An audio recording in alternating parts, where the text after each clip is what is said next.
بسم الله الرحمن الرحيم تبارك الذي بيده الملك وهو على كل شيء قدير الذي خلق الموت والحياة ليبلوكم أيكم أحسن عملا وهو العزيز الغفور الذي خلق 7 سماوات طباقا ما ترى في خلق الرحمن من تفاوت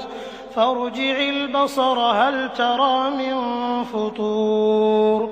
ثم ارجع البصر كرتين ينقلب إليك البصر خاسئا وهو حسير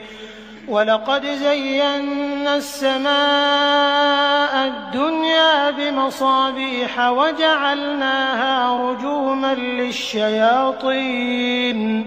وأعتدنا لهم عذاب السعير وللذين كفروا بربهم عذاب جهنم وبئس المصير إذا ألقوا فيها سمعوا لها شهيقا وهي تفور تكاد تميز من الغيظ كلما ألقي فيها فوج سألهم خزنتها ألم يأتكم نذير قالوا بلى قد جاءنا نذير فكذبنا وقلنا ما نزل الله من شيء إن أنتم إلا في ضلال كبير وقالوا لو كنا نسمع أو نعقل ما كنا في أصحاب السعير فاعترفوا بذنبهم فسحقا لأصحاب السعير إن الذين يخشون ربهم بالغيب لهم مغفرة وأجر كبير وأسروا قولكم أو اجهروا به إنه عليم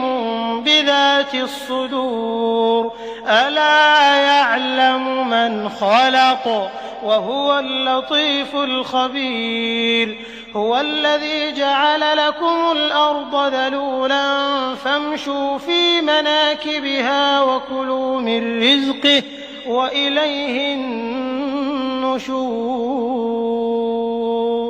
أأمنتم من في السماء أن يخسف بكم الأرض فإذا هي تمور أم أمنتم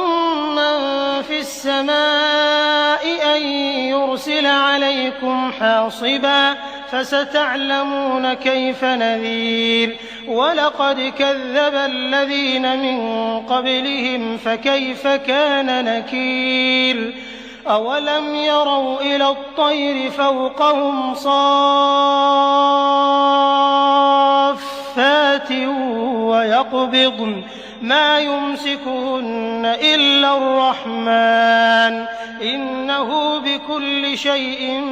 بصير أمن هذا الذي هو جند لكم ينصركم من دون الرحمن إن الكافرون إلا في غرور أمن هذا الذي يرزقكم إن أمسك رزقه بل لجوا في عتو ونفور أفمن يمشي مكبا على وجهه أهدى أمن يمشي سويا على صراط مستقيم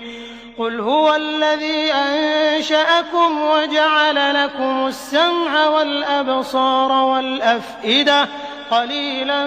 ما تشكرون قل هو الذي ذرأكم في الأرض وإليه تحشرون ويقولون متى هذا الوعد إن كنتم صادقين قل إنما العلم عند الله وإنما أنا نذير مبين فلما رأوه زلفة سيئت وجوه الذين كفروا وقيل هذا الذي كنتم به تدعون قل أرأيتم إن أهلكني الله ومن معي أو رحمنا فمن يجير الكافرين من عذاب أليم قل هو الرحمن آمنا به وعليه توكلنا فستعلمون من هو في ضلال مبين قل أرأيتم إن أصبح ماؤكم غورا فمن يأتيكم بماء